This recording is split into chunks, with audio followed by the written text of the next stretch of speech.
Hey, I'm Tim Martin of Wall Builders. And I'm Elijah O'Neill of the American Journey Experience. And we are hanging out today over at the American Journey Experience. We do a lot of history between Wall Builders and American Journey Experience. We actually have collectively largest collection of private original documents from early American history, founding era.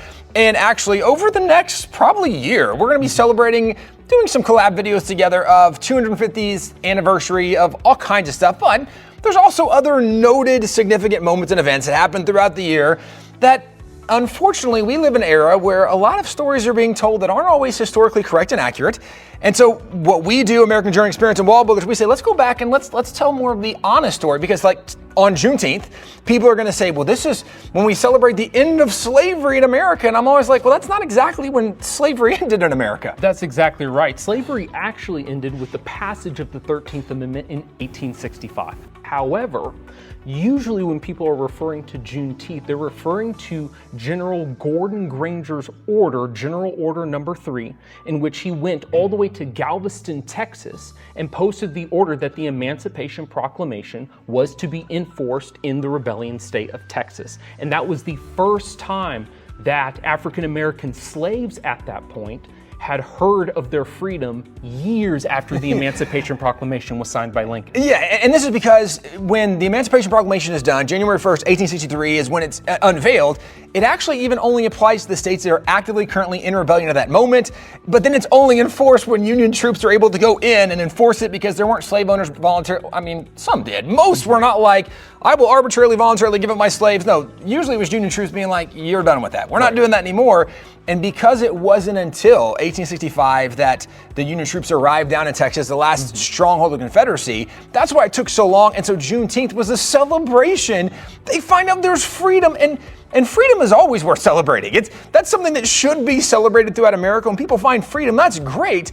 It is historically incorrect to say this when slavery ended, though, because not only did it not end slavery in America, it didn't even end it totally in the Confederate States, because there were states that when the Emancipation Proclamation was issued, some of those states were already back in Union control, portions of Tennessee, portions of Louisiana. So the Emancipation Proclamation didn't apply to them, not to mention states like Missouri or Kentucky or Maryland and Delaware, places where there wasn't an active rebellion against the presidency, and so slavery was still going on there. It's the reason you needed the 13th Amendment. And we don't say this to be disparaging to Juneteenth or that celebration at all, but what we see oftentimes is there are political motivations, there's academic motivations, and sometimes even from a communist Marxist perspective, to slander America by saying how bad or evil we were because we had slavery without giving context.